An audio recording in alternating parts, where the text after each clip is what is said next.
مشاهدينا الأفاضل، طابت أوقاتكم. من الفضاء الإريترية نحييكم ونقدم إليكم نشرة أخبار المساء، وفي البدء نستهل بأهم وأبرز العناوين. اختتام المؤتمر الوطني للدراسات الزراعية.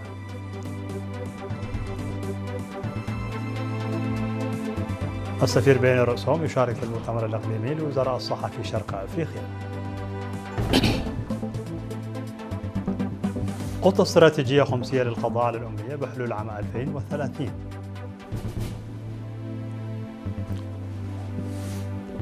واشنطن تعلن حزمة عقوبات مشددة وطهران تصفها بالإرهاب الاقتصادي. وفاة 50 على الأقل بعد غرق قارب بحمولة زائدة في نيجيريا. رئيس كوريا الجنوبية يلتقي وزير الخارجية الصيني في سيول.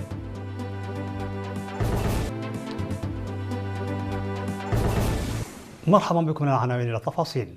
اختتم اليوم في العاصمة أسمر المؤتمر الوطني للدراسات الزراعية الإريترية لعام 2026، والذي استمر لمدة يومين.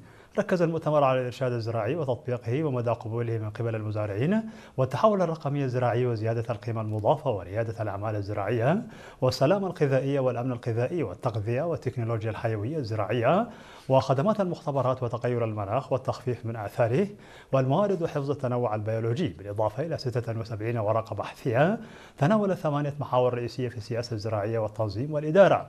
تضمنت الأوراق البحثية المتعمقة والهامة التي قدمها الخبراء تجارب على أصناف بذور السمسم لتعزيز الإنتاجية وفرص التنمية، وتقييم معدلات مختلفة من السماد السائل الطبيعي على نمو إنتاجية بذور القمح المختارة ومراحل ما بعد الحصاد، وطرق نضج الموز في مرحلة التحول الزراعي الصناعي، ودمج منتجات الطاقة المستدامة وتغير المناخ وتوثيق الأنواع النباتية وتسجيلها في إريتريا، وتأثير السماد الطبيعي على الخصائص الكيميائية الخارجية للتربة، وتقييم سمات إنتاجية أصناف القمح والتقييم الحالي لأداء الأبقار الحلوب، وتقييم التنوع الجيني وبنية الدجاج المحلي، واستكشاف الجراد الصحراوي وبيئته وغيرها من المواضيع. وفي الكلمة الختامية قال رئيس اللجنة المنظمة للمؤتمر الدكتور إفريم جبر مسغل أن الرسالة الرئيسية للمؤتمر تؤكد على أهمية تعزيز الصلة بين البحث العلمي والسياسات والممارسات، وضرورة ترجمة المعرفة المكتسبة من البحوث إلى حلول عملية وبرامج فعالة. وأضاف الدكتور إفريم أن المناقشات أبرزت الحاجة إلى تعاون وثيق بين المؤسسات الحكومية ومراكز البحوث ومؤسسات التعليم العالي والمزارعين والقطاع الخاص وشركاء التنمية. من جانبه أكد وزير الزراعة السيد رفعين برهي بأن فكرة عقد المؤتمر انبثقت من المؤتمر الدولي للدراسات الإريترية والذي عقد في يناير الماضي، وقدم شكري للمنظمين والمتحدثين ولا سيما الشباب وللمشاركين على مساهماتهم القيمة. هذا وقد شهد المؤتمر الوطني الذي نظمته وزارة الزراعة وتضمن زيارات لمواقع نموذجية حضور كبار المسؤولين الحكوميين ومسؤولي الجبهة والخبراء والمختصين وممثلي المزارعين وشركات تصنيع الأغذية والشركاء والمدعوين. شارك السفير إريتريا لدى كينيا وتنزانيا السفير بين رؤسهم في أعمال المؤتمر الإقليمي الرابع لوزراء الصحة في شرق إفريقيا، والذي انعقد في 18 من أغسطس في مدينة دار السلام في تنزانيا تحت شعار تعزيز أمن وسيادة القطاع الصحي في أفريقيا مع التركيز على صحة الأطفال والرعاية الصحية الأولية. ومثل السفير بين رؤسهم وزيرة الصحة سيدة أمينة نور حسين خلال المؤتمر، حيث استعرض بالتفصيل جهود إريتريا في ضمان حصول المواطنين على خدمات الرعاية الصحية الأساسية وتعزيز صحة الأمهات والأطفال، إلى جانب السياسات والممارسات المتبعة في مختلف مجالات القطاع الصحي وما تحقق من تقدم في هذا المجال. وأوضح السفير أن السياسة الصحية في إريتريا لا ينظر إليها باعتبارها قطاعا منفصلا، بل تأتي ضمن نهج متكامل للتنمية، مشيرا إلى الجهود الحكومية المتواصلة لتوسيع وضمان توفير الخدمات الأساسية بما في ذلك التعليم والمياه والزراعة وغيرها حتى في المناطق النائية، باعتبار أن الصحة جزءا أساسيا من هذه الجهود. وكذا أن ما تم تنفيذه حتى الآن في مجال الخدمات الصحية يبعث الفخر، مشيرا إلى أهمية مواصلة الجهود لتعزيز هذه المكتسبات وتوسيع نطاق الخدمات الصحية. وفي ختام مشاركته أكد السفير بين رؤسهم باستعداد إريتريا لتبادل خبراتها والاستفادة من تجارب الدول الصديقة، فضلا عن استعدادها للمساهمة في حدود قدراتها في موائمة وتعزيز الأولويات الصحية على المستوى الإقليمي. أعدت وزارة التعليم خطة استراتيجية خمسية تمتد حتى عام 2030 بهدف القضاء على الأمية وتوفير فرص تعليمية يستفيد منها جميع المواطنين، خلال ورشة عقدت في مدينة كرن لمراجعة البرامج والجهود المنفذة خلال السنوات العشر الماضية.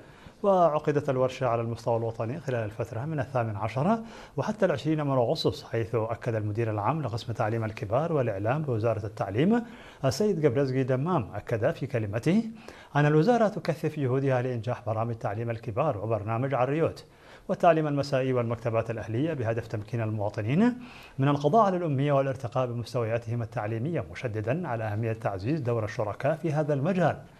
ودعت الورشة إلى إجراء تقييم شامل ومعمق لبرامج تعليم الكبار التي تم تنفيذها وتعزيز التنسيق والتعاون لضمان نجاح خطط العمل للسنوات المقبلة، مع التركيز على توسيع برامج تعليم الكبار في المناطق التي لم تصل إليها هذه الخدمات بعد، وضمان استمراريتها في المناطق التي اكتملت فيها البرامج تفاديا لعودة الأمية.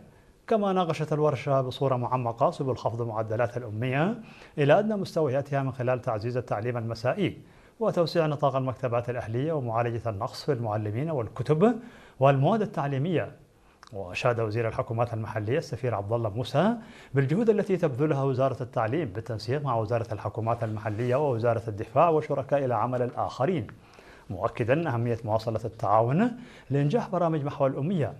وشدد السفير عبد الله موسى على الدور المحوري الذي يؤديه المعلم في العملية التعليمية، داعيا المعلمين إلى مضاعفة جهودهم والمساهمة بفعالية في تحقيق أهداف الخطة الاستراتيجية للقضاء على الأمية بحلول عام 2030.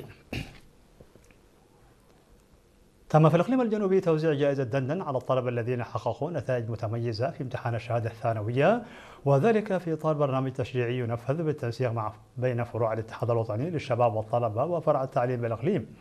وأقيمت مراسم التكريم في مدينة مندفرة في 20 من أغسطس، حيث تم تكريم 302 طالبا وطالبة من أعضاء الدفعة 38 من الخدمة الوطنية، ممن حققوا درجات تراوحت بين 3 و4 درجات كاملة. وبلغت نسبة الطالبات بين المكرمين 42%. وشمل التكريم أيضا المدارس الثانوية التي حققت أعلى معدلات نجاح على مستوى الإقليم، فيما بلغ عدد الطلبة الذين حصلوا على الدرجة الكاملة 4 نقاط 81 طالبا. وحصلت مدرسة دبار والثانوية على جائزة أفضل مدرسة. وأوضح مسؤول فرع الاتحاد الوطني للشباب والطلبة بالإقليم الجنوبي السيد قرماي قبرو في كلمته خلال المناسبة أن الارتقاء بجودة التعليم يتطلب مشاركة جميع الأطراف، مشيرا إلى أن جائزة دندن تسهم في تعزيز التنافس وتشجيع روح التميز بين الطلبة. من جانبها أكدت ممثلة فرع التعليم الأستاذة بلالي أرعايا أن تحقيق الطلبة للنتائج المتميزة يرتبط بالمتابعة والرعاية المناسبة من جانب الأسر إلى جانب تحفيز المعلمين، مشيرة إلى أن البرامج السنوية لتشجيع الطلبة المتفوقين في الامتحانات الوطنية للصفين الثامن والثاني عشر تحقق نتائج مشجعة في رفع مستوى التحصيل الأكاديمي. وأن حاكم الإقليم الجنوبي السيد هابتا أبتسفاتسيون الطلبة المكرمين متمنيا لهم المزيد من النجاح والتوفيق في دراستهم الجامعية المقبلة. يذكر أن جائزة دندن أطلقت في عام 2022 بهدف تشجيع الطلبة المتفوقين في امتحان الشهادة الوطنية للمرحلة الثانوية في الإقليم الجنوبي. وقد بلغ عدد الطلبة الذين استحقوا الجائزة حتى الآن 1467 طالبا وطالبة خلال 5 دفعات. مشاهدينا الأفاضل، كانت هذه الأخبار الداخلية. فاصل قصير ونوافيكم بالأخبار العالمية، ابقوا معنا.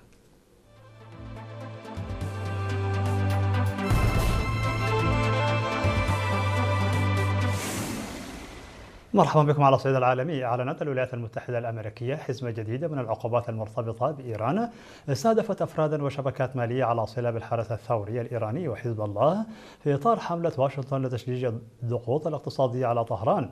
وقال وزير الخزانة الأمريكي سكوت بيسنت أن الولايات المتحدة الأمريكية تعتزم فرض ما وصفها بأشد العقوبات في التاريخ على إيران، مؤكدا أن واشنطن تسعى إلى عزل الاقتصاد الإيراني وتقليص قدرة طهران على تمويل قواتها وشبكاتها الإقليمية. وفي المقابل رفضت إيران الإجراءات الأمريكية ووصفتها بأنها إرهاب اقتصادي، فيما اعتبر وزير الخارجية الإيراني عباس عراغجي أن الحملة الاقتصادية الأمريكية تمثل استمرارا لما وصفه بالسياسات الفاشلة، وأن الحديث الأمريكي عن النصر الاقتصادي يأتي لصرف الأنظار عن التحديات الداخلية في الولايات المتحدة. وكان الرئيس الأمريكي دونالد ترامب قد حذر الدول والمؤسسات التي تقدم دعما أو ما وصفه بشريان حياة لإيران من مواجهة عواقب اقتصادية شديدة في إطار توجه واشنطن نحو توسيع نطاق الضغط على طهران والدول والجهات المرتبطة بها. قال شهود عين أن 50 شخصا على الأقل معظمهم أطفال لقوا حتفهم بعد انقلاب قارب مكتظ بالركاب في ولاية سوكوتو بشمال غرب نيجيريا. وذكر عبد القادر يوسف وهو مدير منطقة بهيئة الممرات المائية الداخلية أن الحادث وقع قرب جوارا وفي منطقة حكومة دورونيو المحلية، وأن جهود الإنقاذ لا زالت مستمرة. وتشيع حوادث القوارب التي يسقط فيها قتلى في نيجيريا، حيث غالبا ما تتضافر عوامل الاكتظاظ وسوء الصيانة وضعف تطبيق لوائح السلامة لتنتج عنها كوارث في الأنهار والممرات المائية في البلاد، لا سيما خلال موسم الأمطار. هذا وقد لقي ما لا يقل عن 25 شخصا حتفهم في يناير عندما انقلب قارب في ولاية يوبي شمال شرق نيجيريا. التقى الرئيس الكوري الجنوبي لي جاي ميونغ بوزير الخارجية الصيني وانغ يي في سيول، وعرب لي عن سعادته بالتحسن والتطور السريع في العلاقات الراهنة بين جمهورية كوريا والصين، مشيرا إلى تسارع النمو القوي في التجارة الثنائية والتعاون الاقتصادي بين البلدين. وفي ظل الأوضاع الدولية الراهنة، أكد لي حاجة كل من جمهورية كوريا والصين إلى بعضهما البعض في مجالات الاقتصاد والتجارة والأمن، مشددا على أن تعزيز التعاون الاستراتيجي يخدم المصالح الجوهرية للبلدين ويعد أمرا مهما للحفاظ على السلام والاستقرار الإقليميين. ومن جانبه أشاد وانغ بالقرار الصائب الذي اتخذه لي بإعادة العلاقات بين الصين وجمهورية كوريا إلى مسارها الطبيعي بعد توليه الرئاسة، مؤكدا أن تعافي العلاقات الثنائية وتحقيقها تقدما إيجابيا هذا العام يثبت أن تبني سياسة عقلانية وواقعية وإيجابية تجاه الصين يخدم مصالح جمهورية كوريا تماما ويتماشى مع اتجاهات العصر.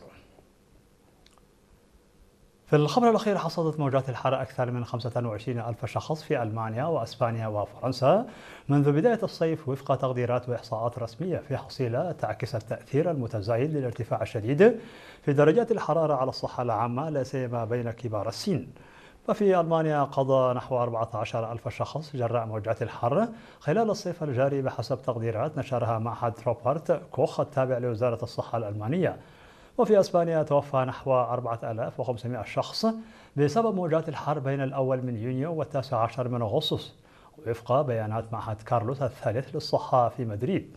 وبلغ إجمالي الوفيات التقديرية المرتبطة بالحر 4458 حالة منذ بداية يونيو، وهي حصيلة قياسية لهذه الفترة منذ عام 2022 عندما قدرت الوفيات بنحو 4520 حالة.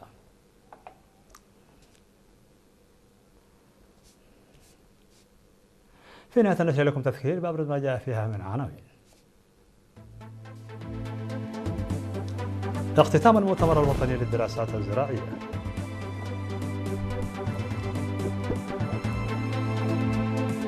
السفير بيان رؤسهم يشارك في المؤتمر الإقليمي لوزراء الصحة في شرق أفريقيا. خطة استراتيجية خمسية للقضاء على الأمية بحلول عام 2030.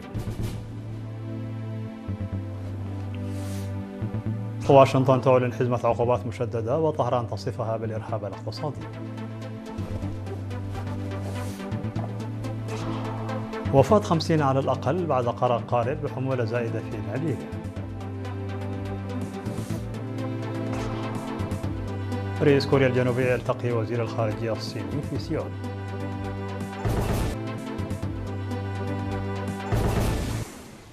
مشاهدينا الأفاضل، بهذا نكون قد وصلنا بكم إلى نهاية النشرة. شكرا على حسن المتابعة، دمتم بألف خير.